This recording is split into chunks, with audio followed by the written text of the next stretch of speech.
Welcome to Trial Lawyer Review, a podcast for and about trial lawyers. We will tell the stories about trial lawyers good about every day in courtrooms throughout the United States for injury victims. This is about their stories and their practices.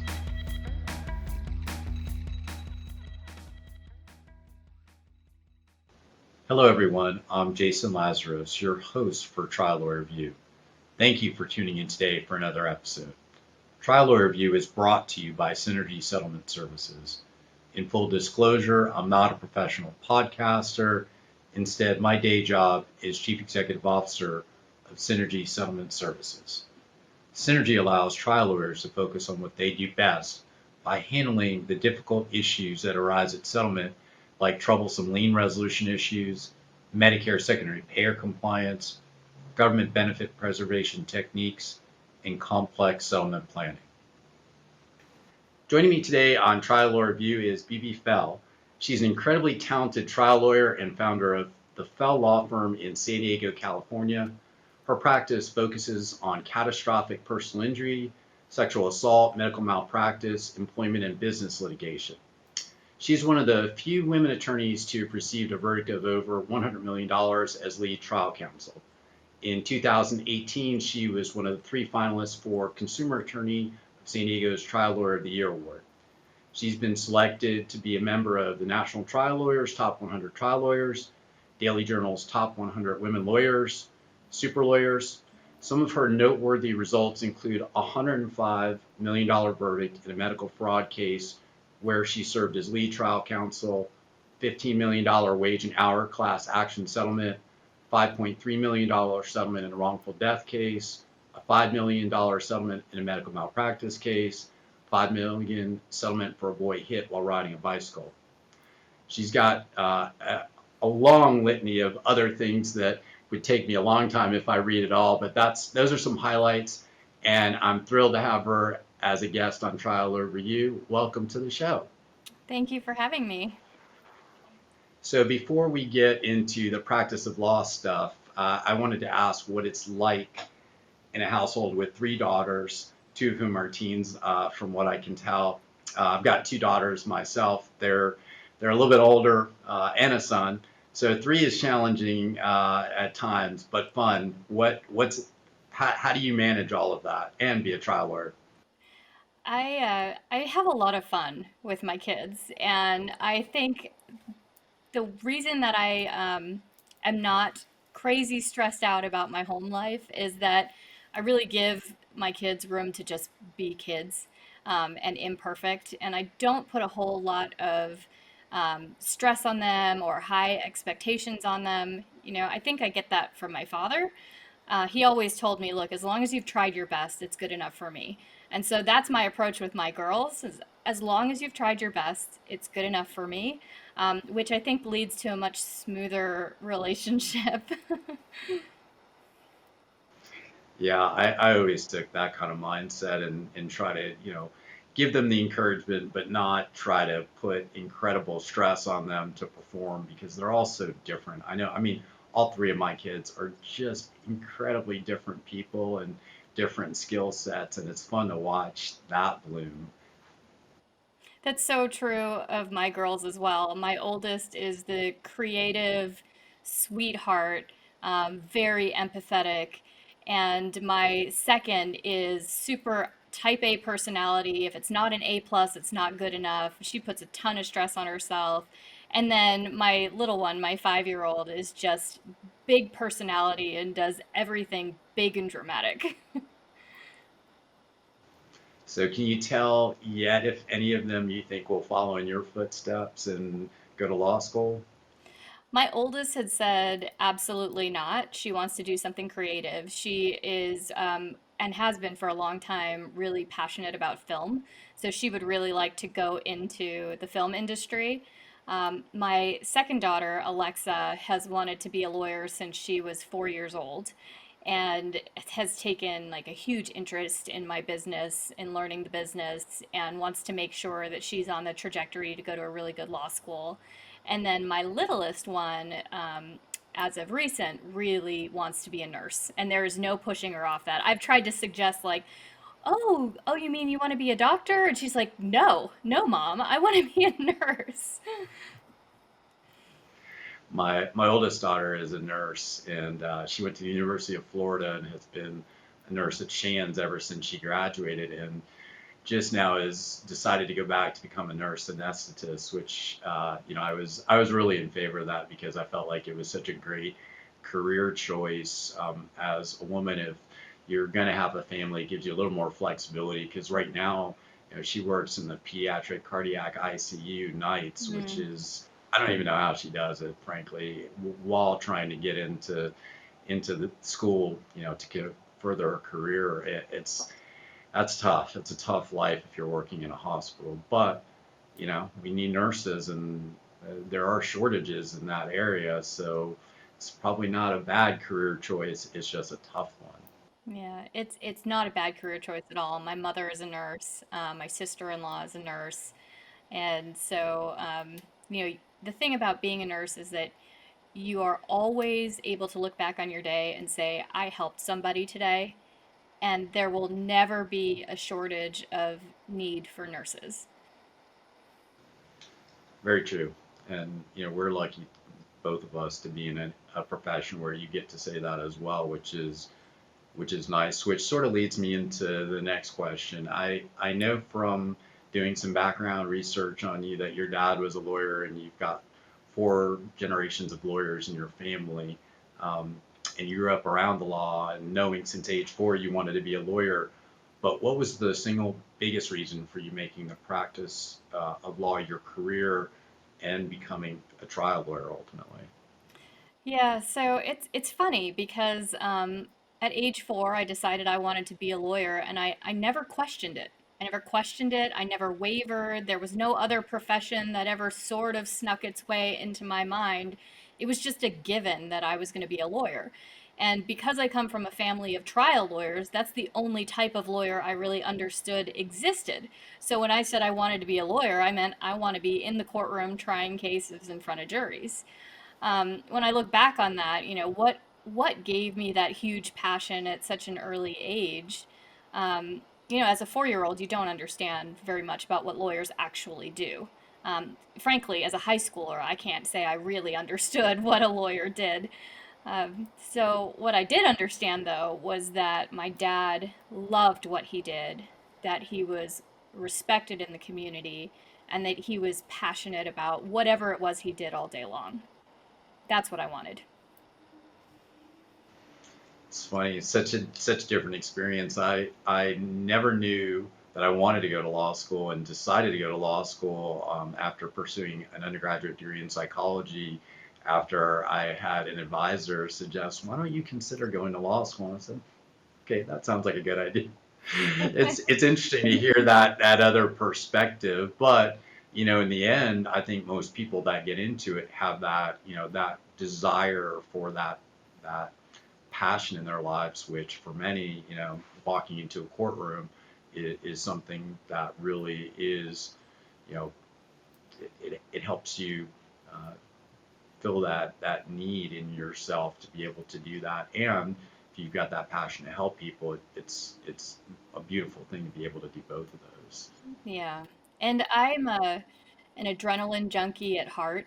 But I'm not the kind of adrenaline junkie that's going to jump off of a plane. I mean, I actually hate heights.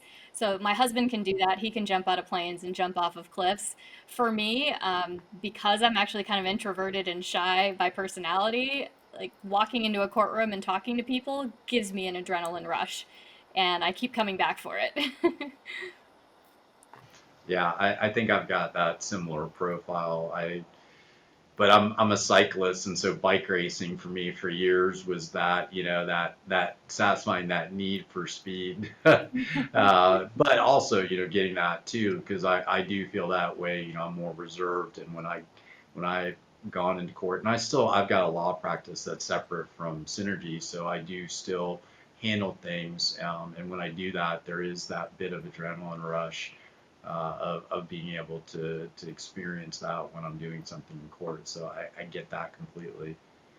What was the primary thing that attracted you ultimately to starting your own firm? I saw from your background, that you had practiced with a big firm, and then went to a personal injury firm practice, and then ultimately now your own practice. What was the primary thing that made you decide that you wanted to do that? Autonomy. I wanted to have control over my own cases. I wanted to try my cases the way I wanted to try them.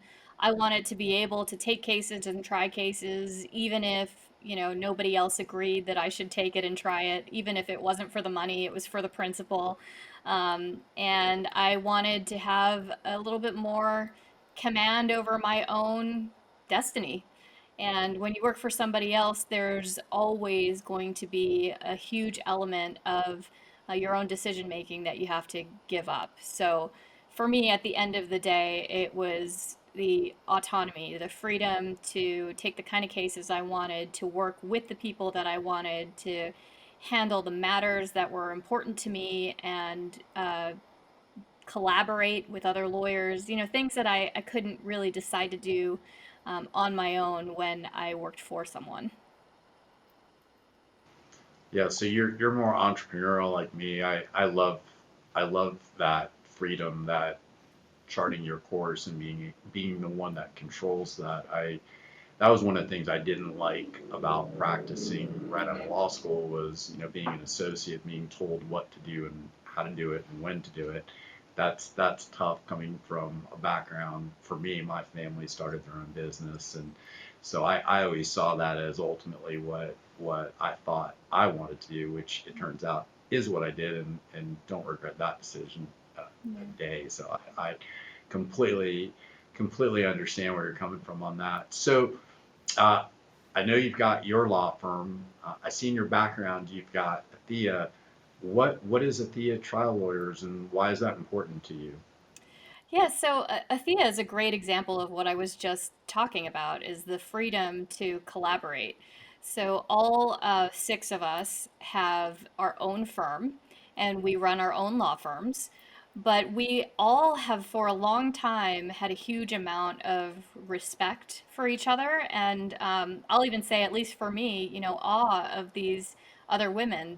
The women who are now my partners in Athea were my heroes when I was coming up in the law, and we started speaking at the same conferences, watching each other, learning from each other. And so Debbie Chang, shortly after I started my own firm, contacted me, and she said, I want to bring the six best female trial lawyers in the country together to collaborate on cases. And she told me who was going to be involved. And I didn't really understand it at the time, but I knew that if these women were getting together to do something, I had to be a part of it. Yeah, it's an incredibly impressive collection of top female trial lawyers. I mean, it's that's pretty cool that you become part of that. So how do you guys work together and collaborate? How does that work? So like I said, we all have our own firms, and we can all decide whether we want to take a case from our firm and put it into Athea. And then there are also cases that come straight into Athea that will stay in Athea. So what we do is we take generally the largest of our cases, or the ones that have the biggest social impact, and we'll work on them together and collaborate. We have weekly meetings where we brainstorm, we talk about themes, we talk about what's the biggest issue in the case and how are we going to overcome it? What visuals are we going to use to convey what's really important about our damages story or our liability story?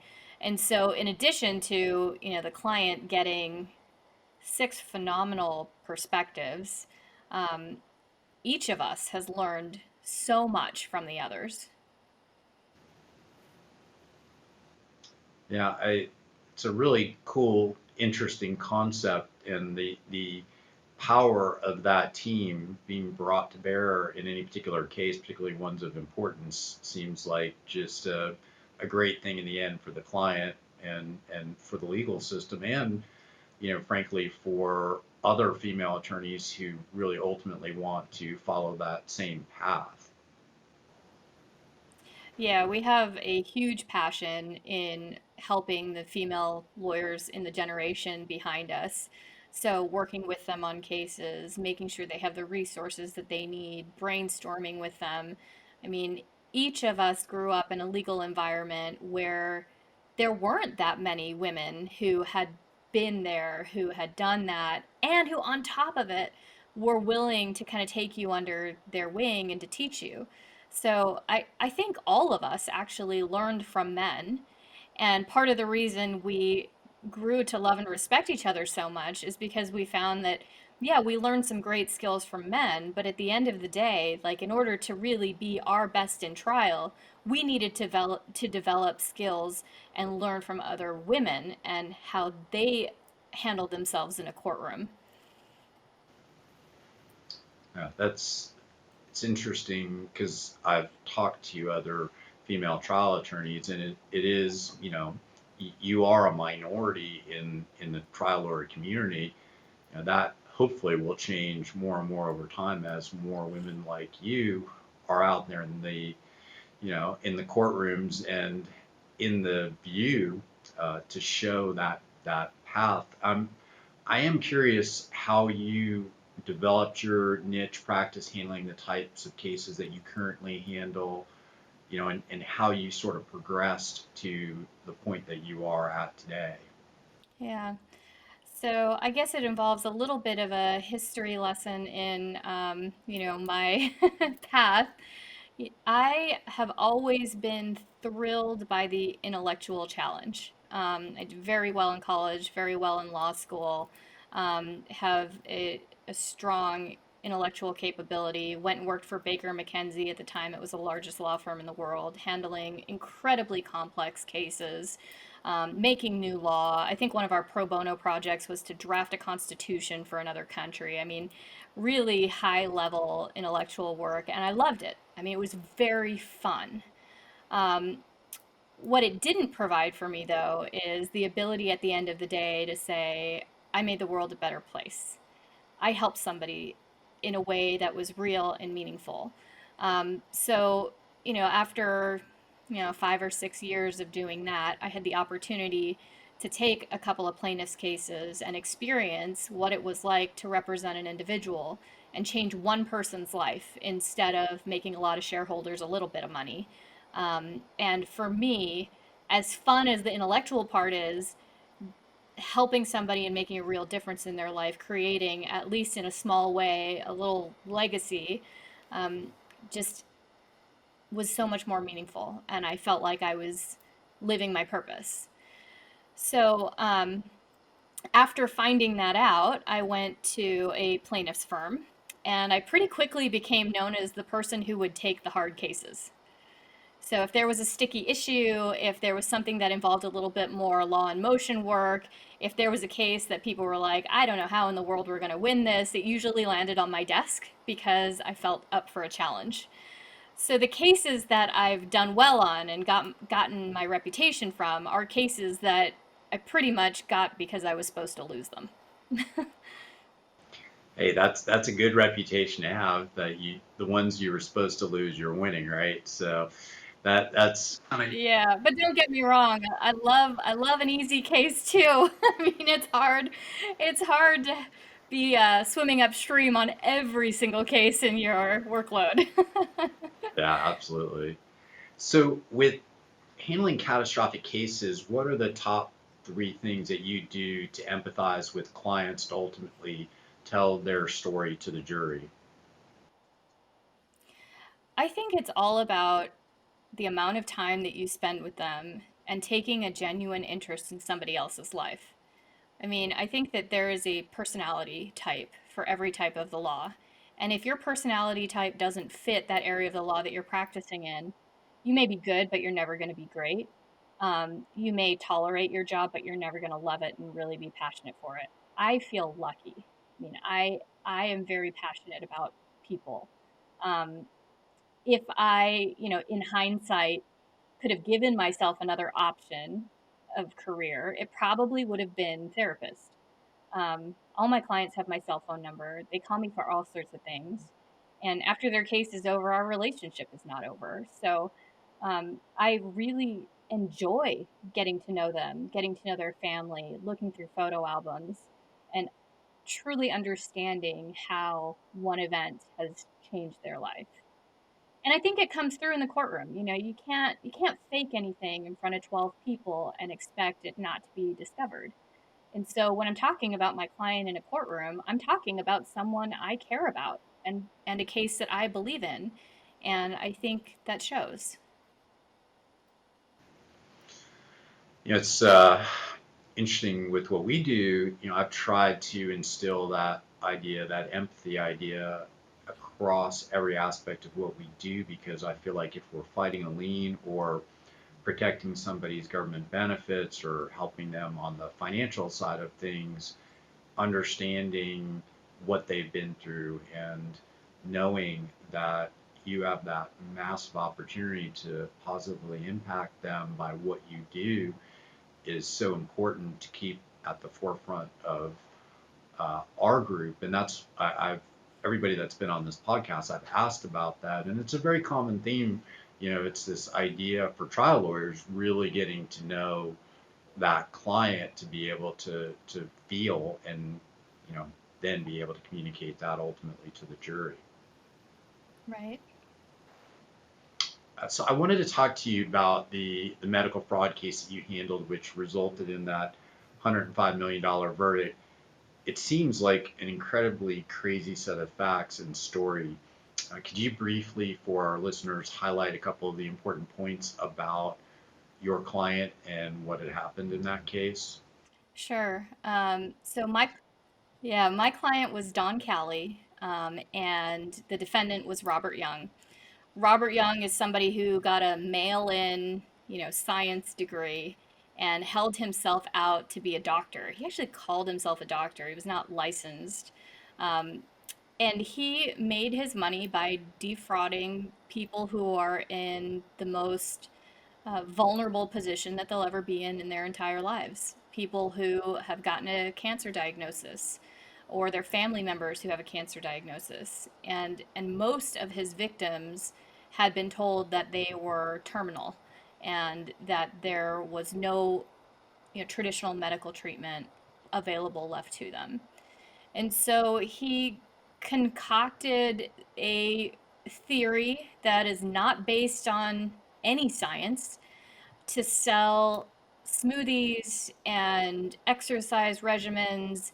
And ultimately, for those who could afford it, he would charge them $3,000 a night to come and stay at his ranch in San Diego, where he would give them a diet that was alkaline. And what's particularly horrible about this man is, I don't necessarily think it's bad to give somebody hope, right? And I don't think that a diet of fruits and vegetables is bad. Um, but what he did was he took it to an extreme where he was actually torturing people. So he would tell them, don't go to your medical doctor because they're going to give you things that are going to kill you. Don't talk to your family because they don't understand and they're going to push you into doing treatments that are going to kill you. Don't take your pain medicine because your pain medicine will result in your body not being alkaline and then your cancer is going to flourish. Um, if it was going poorly, he would tell his patients that it was because of their stinking thinking that they were sick. In other words, he's telling people that their cancer is a result of their own thoughts. It was a very cultish environment. So Don Callie was diagnosed with stage 1 breast cancer, got sucked into this cult, really devoted her life. She had a young child, and she left him to come and live at the ranch. She thought she was saving her life when really what had happened over the years that she was involved with Robert Young was that she gave up any opportunity for a cure. Um, at stage 1 breast cancer, she could have had a surgery and achieved cure.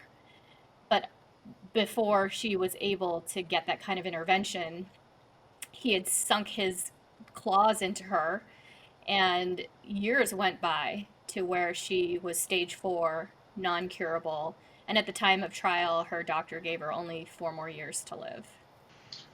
A horrible, horrible case. So ultimately, that case results in that large verdict, and for you and for that client, what did that feel like ultimately? Yeah. Um, I think the most amazing moment in the courtroom was when the jury read the very end of the verdict form, where it talks about apportionment of liability between the defendant and my client. And the defense in that case was that it was her own fault. And so this is a woman who was bearing that burden as she looked at her 8-year-old son, knowing that he was going to live a lot of his childhood without a mother. Um, and and she actually had 3 older kids as well, and their father had passed away. So knowing that her 3 older kids, she was leaving them not only without a mother but without any parent. So she shouldered a lot of blame. In cross examination, she was asked whether she took any responsibility, and she said, yes, every day of my life. And that was absolutely true. I mean, she took responsibility, 100% of the responsibility, instead of putting the responsibility where it belonged. And so that last question on apportionment, before the judge read it, every single person on that jury looked over at her while the judge read that the jury found her 0% responsible. And I think for her, that was life altering because it's 12 people telling her, Dawn, it's not your fault. Impactful. I wanted to ask you about the settlement for the child that was struck while riding his bicycle. Since that's something, unfortunately, I can relate to after being hit while cycling in 2016. Can you talk a little bit about your representation of that family? Yeah, that was a really emotionally difficult case for me to work on. It was a very poor family, and this 17-year-old boy was riding his bike on his way to school and got hit by a truck. Um, his his trajectory based on his education and the way that his family lived and the kind of exposure he had to different types of jobs was probably going to be manual labor. And so this incident really took from him the rest of his life. I mean, it didn't take his life, but it took from him everything that was in store for him at that time. So it was really, I felt like I was fighting for him in a way that you might fight for somebody who was hanging on to life. Yeah. We ended up doing very well for him, but it was really important that at such a young age that he take that money and use it in a way that was going to help him for the rest of his life, um, because at that age, I don't think people really truly understand that even millions of dollars doesn't get you the next 70 years unless you invest it really wisely. Yeah, and it's interesting. I was, done this for about 17 years at the time of my accident, and still, I knew that I was going to have future medical and issues as it relates to the injuries that I sustained. So I had to, for myself, think about all those things that I had advised clients over my career about. And as you said, for someone in that situation, whether you're highly educated or lower socioeconomic, no matter what, those questions are important questions to address and answer and make sure ultimately that client is protected, because no matter what they get, typically it's never truly enough. I've seen so many cases where Mhm. people get 5 million and someone on the outside says, oh wow, that's just a lot of money, but yet their life care plan might be 30 million or 50 million or 100 million. That 5 million is going to be insufficient to care for that person for the rest of their life, unfortunately. It's not a win. Right. So Right. I saw from your background that you teach young lawyers and law students about how to work up and try cases.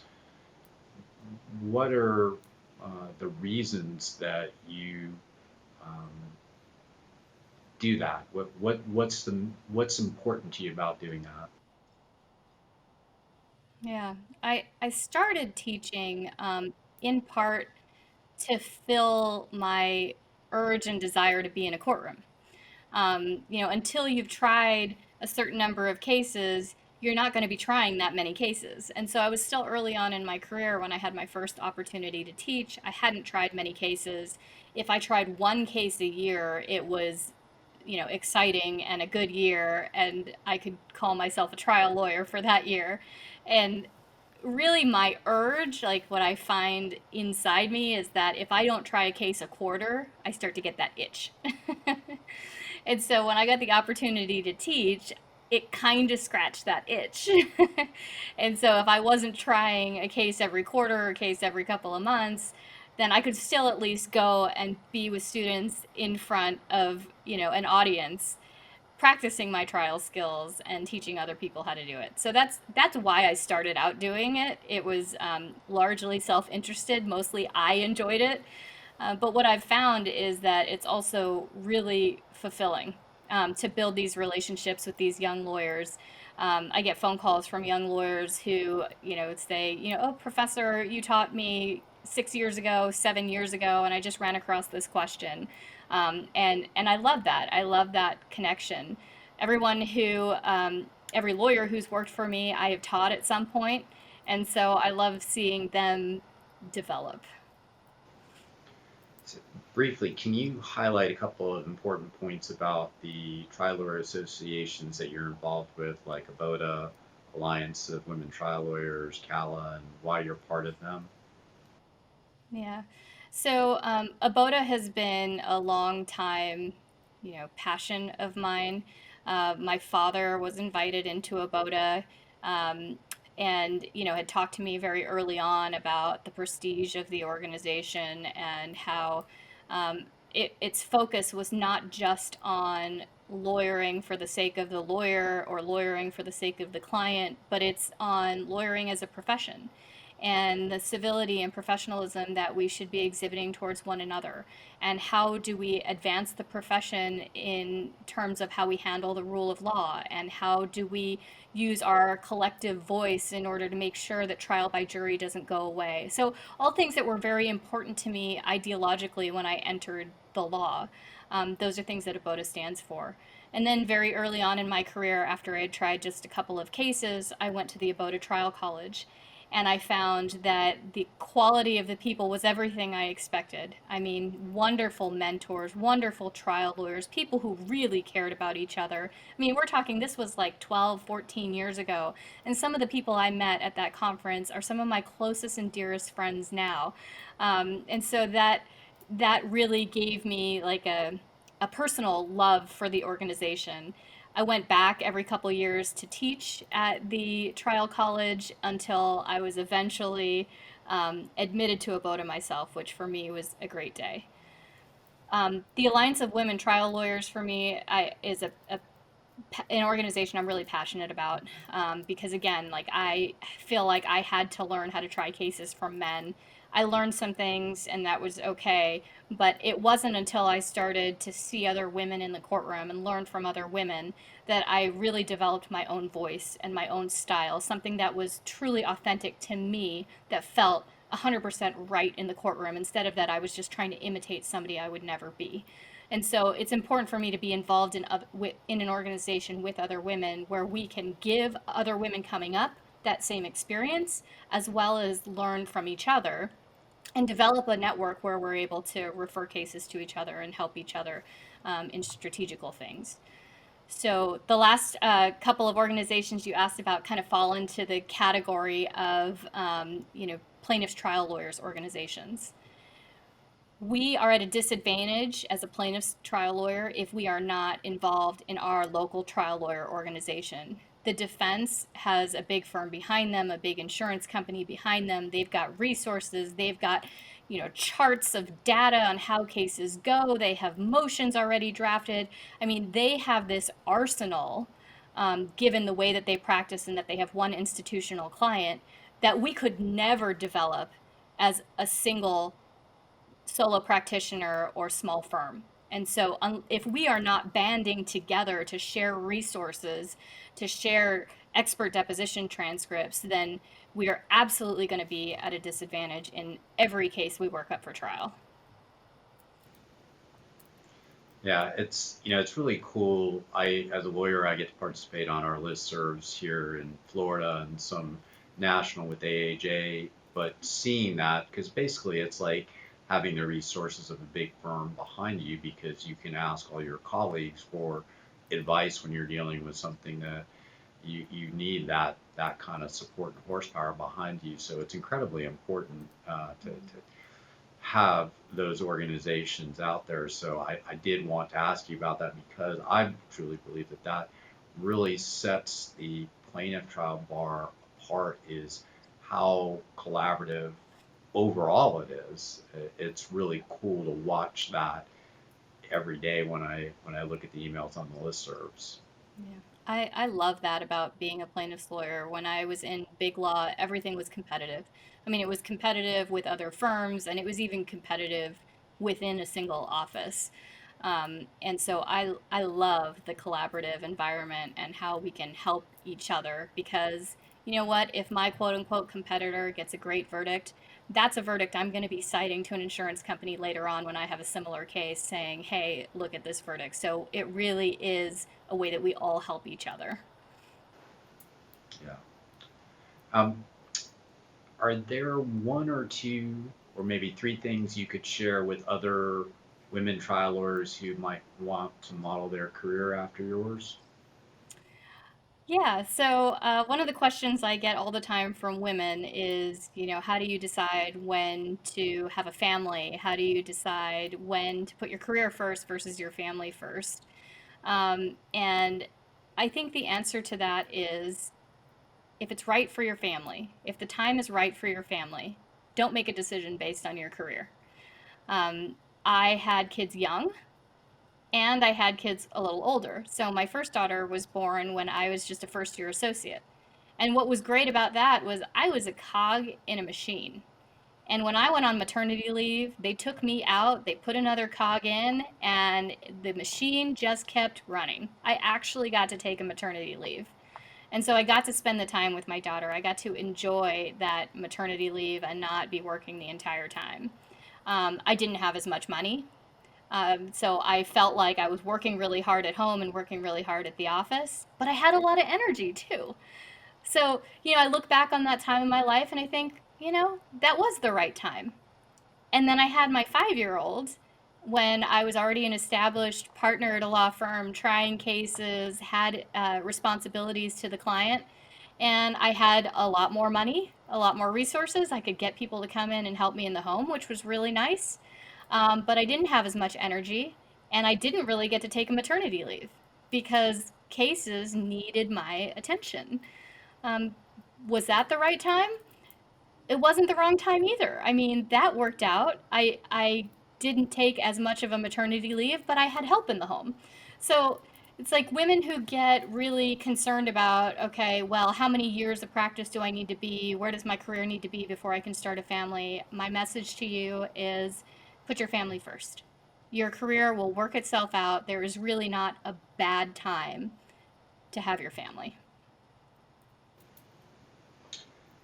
So, not limiting it to just female trial lawyers, but what's one tip you would give other trial lawyers that's part of your secret to success in the practice of PI law? I saw a keynote you gave to a group of law students about the path to success not being straight, and success isn't perfection. You said it's resilience, which was really impactful to me. I loved it. Actually, it just was brilliant. Yeah, I think we're so hard on ourselves. right? We kind of have, especially lawyers with our type A personality, we have this idea of what our life is supposed to look like. And we have these wickets that we're going to hit in 3 years, 5 years, 10 years. And when you come out of law school, nobody really tells you that the path to success is anything other than straight up the ladder. And that has not been the experience of any successful woman I know. In fact, I have a panel of women that talks to my law students every year. And this may be true for men too. I just haven't really surveyed men as to whether they went straight up the ladder or had some roundabout path, right? I've surveyed women. And so, Mine was roundabout. okay. um, the people who I've talked to, the women who I've talked to, had really amazingly interesting paths. One of my dearest friends and a woman who I think is one of the most talented lawyers I've ever seen, she took a number of years off to raise her kids and then went back into big law. And then she took 2 years off to follow her husband out of the country for his career. And she just stayed home and raised her teenagers at that point. It was completely out of the law. Came back and went to an insurance defense firm. Then she went into being general counsel. Now she is a regional general counsel, and by region, I mean region of countries, plural, for one of the largest corporations in the world. Hugely successful, not even 50 years old. And she had a path that I don't think anyone would imagine would lead to success when you're at the young age of 24. I mean, I have so many stories of people like that. And really, what you're right, what separates the people who succeed from the people who stagnate or drop out is their resilience. Life is going to happen. Curveballs are going to be thrown at you. You are not, there are going to be so many reasons why you don't take that straight path up. Do you give up? Or do you say, okay, I'm going to make the best out of option B and see where it leads me? And people get so caught up in the idea of, am I making the right choice? When the reality is, for most of us, when we have a choice to make, we're choosing between a number of really good options. So we could take any one of those paths and turn it into something great. Well said. So last legal question, I did leave a personal question to the end that I wanted to ask you about, but what's the main trend that you've seen in dealing with issues at settlement? Admittedly, that's a bit of a self-important question, obviously, for what we do, but just curious whether it's liens or Medicare or dealing with Medi-Cal or what are the issues that you see uh, popping up now in your cases when you're resolving them? Yeah, I mean, liens has always been and has not become any less of an issue today than it was when I started doing personal injury law. It is the bane of my existence. And it's something that the clients don't understand. They don't understand why their case settled 2 months ago and they still don't know exactly how many pennies are coming into their pocket because we can't get Medicare to respond, we can't get Medi-Cal to respond, or they did respond and we're going back and forth trying to get reductions. That's not something that a client really understands. And my experience has been that there's not a whole lot of flexibility, and it takes an enormous amount of effort to get somebody to give a little attention to your case to understand why your client is entitled to a reduction here, why this particular type of treatment is not related. So I'll just give an example because this is the struggle that I've had recently in a lot of sex abuse cases. Because I handle sex abuse cases where the perpetrator was their physician, their OBGYN, their psychologist, their psychiatrist, people in those positions of trust.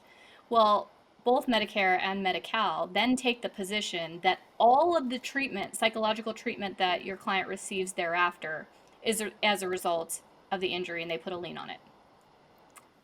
Even for your clients who the entire reason they were seeing that psychologist or psychiatrist is because they needed psychological care before they were sexually assaulted. And so, that issue in particular is on my mind because it's a very tough issue to explain to a client. It's one that I deal with all the time in those cases, and I feel like I'm just beating my head up against the wall. Well, you're definitely not alone there. I think that, most lawyers struggle with some of the complexities with liens because, to expect a trial lawyer to understand the nuances of ERISA, Medicare, Medi-Cal, FIBA, other military lien types and private, I mean, it really is, it's tough. And it really makes no sense either to throw that onto the back of a trial lawyer because sort of like saying to a trial lawyer, well, you could do a guardianship or you could open up an estate because you're a lawyer, but that doesn't mean that's your area of expertise. There are lawyers that specialize in that.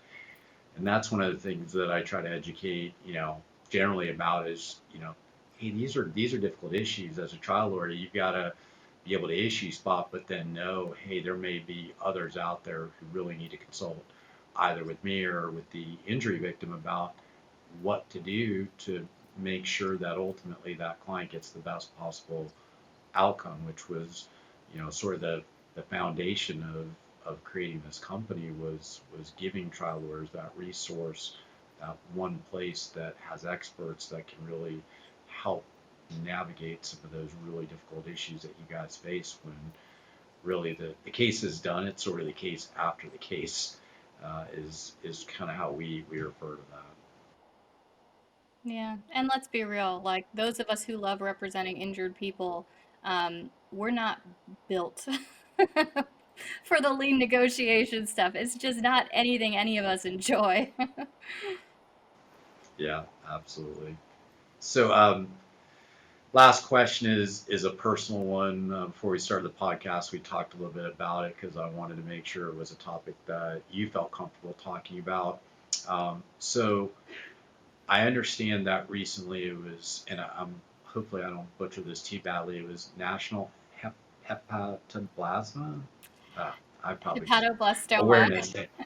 Yeah, thank you. Definitely didn't go to medical school. Um, Can you talk about what that is and why it's important to you? Yeah, hepatoblastoma is a liver cancer, a malignant liver tumor that affects primarily children under the age of 3. It's an incredibly rare cancer affecting only about 1 in a million children. And so, to put that in perspective, in my community in San Diego, we don't even have 1 million children that live in San Diego. So, 1 in a million means maybe there's one in San Diego. It means there are less than 100 kids diagnosed with hepatoblastoma a year in the entire United States. It means that, rare cancer means there's not much research, which means there's not much understanding, which means there's not advances in treatment, which means people die. I mean, it's as simple as that. If it's a rare disease, people are dying because we don't understand it. And it's really important to me because in January of this year, my 5-year-old daughter was diagnosed with high risk, which is the equivalent of kind of stage 4, the way that they stage hepatoblastoma, high risk hepatoblastoma. Um, and the treatment that she's gone through is treatment that has existed for decades. She's using the same drugs that existed 50 years ago. They might tinker a little bit with when the child gets the drugs, they might tinker a little bit with how much the child gets, but there's been, compared to other more common types of cancer, there's been very little research on it. We don't really understand why kids get hepatoblastoma. We don't understand why some kids relapse and others don't. We don't know how to save the lives of the 20 to, up to 80%, depending on staging, of kids that don't make it. So, if we can increase awareness, I'm hoping that if we can increase awareness, we can increase funding for research and we can save the lives of innocent children. So my understanding is that she is currently in remission, and that you've created kind of a support system for other moms that are going through all of this. Yeah, she was told that she was in remission a couple of weeks ago, and I didn't really understand what that meant. I thought before this journey that remission means it's gone, yay, everybody celebrates, no more treatment. All it means is that there's currently no evidence of the disease. It doesn't mean there isn't microscopic cells that will then continue to grow into cancer. It just means at this very moment we can't see any. Um, and it doesn't mean the end of the journey either. She will continue to have to go through chemotherapy. And after chemo, she'll have to have very close monitoring because for as advanced as her disease was, there is still a pretty high rate of relapse. Um, when we got the diagnosis, I was looking around for other parents who had been through hepatoblastoma. I found no one. There was nobody in our hospital. There was nobody I could find in California. I tried to research support groups. There was nothing there. I eventually found one Facebook group for parents of kids with hepatoblastoma. That is an international group. And even that international collection over decades has less than 1,000 people in it. So for me, it was a very lonely journey. It was a very scary journey. It was one where I didn't have any understanding of what the next day was going to look like, much less the next year. And so when I finally was able to connect with someone who had been through a similar journey, um, it was eye-opening. I mean, all of a sudden, our family wasn't totally alone. So it's important to me now that I've collected a lot of the knowledge that I have to put myself out there as a resource for other families and hopefully um, provide some source of comfort and some source of information.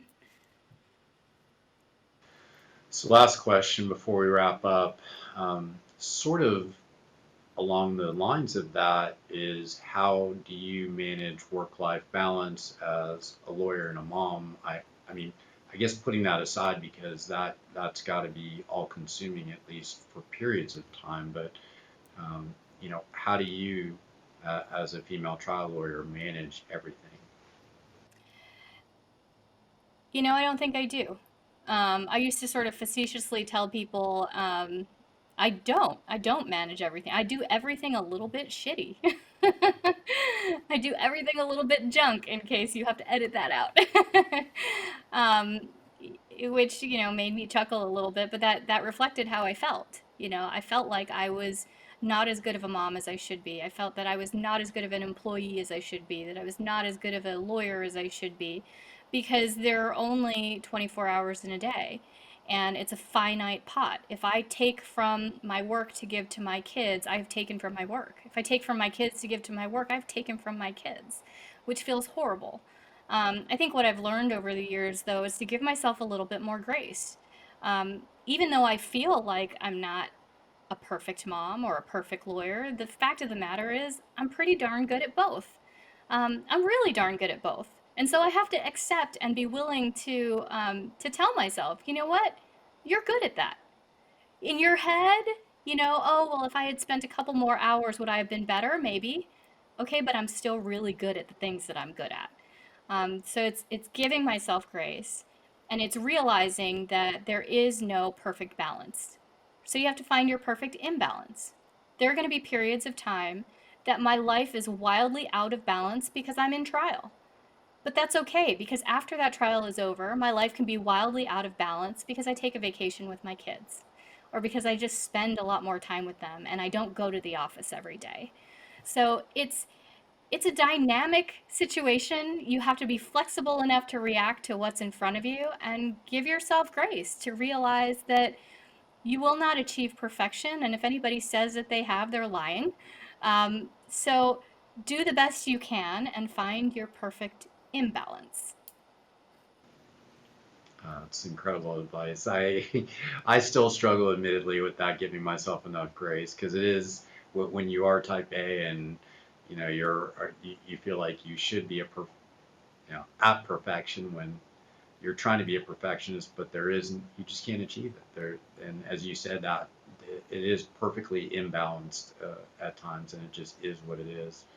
it's tough. It's tough, when you're in a high pressure role or career, and all of that together is difficult. So, thank you for sharing your time and wisdom today. Very much appreciate you coming on. I do want to make sure that if anyone wants to get in touch with you, has a case to refer to you, I'm assuming that your practice is not just limited to San Diego, given what you're doing with Athea, but certainly want to give you the opportunity to have people get in contact with you if they want to work with you. What's the best way to reach out to you? Yeah, so my email address is bb, that's BIBI, at fellfirm.com. You could also reach me for nationwide cases at bb at athealaw.com. And my phone number is 858-201-3960. Thanks. We'll include that in the show notes for our listeners, so it'll be on the web page for this particular episode of the podcast. And I want to thank everybody for tuning in today to Trial Lawyer Review, and we'll see you next time on the next episode of Trial Lawyer Review. Thanks for tuning in to Trial Lawyer Review. You can find more at triallawyerreview.com and look for more episodes and more content coming in the future.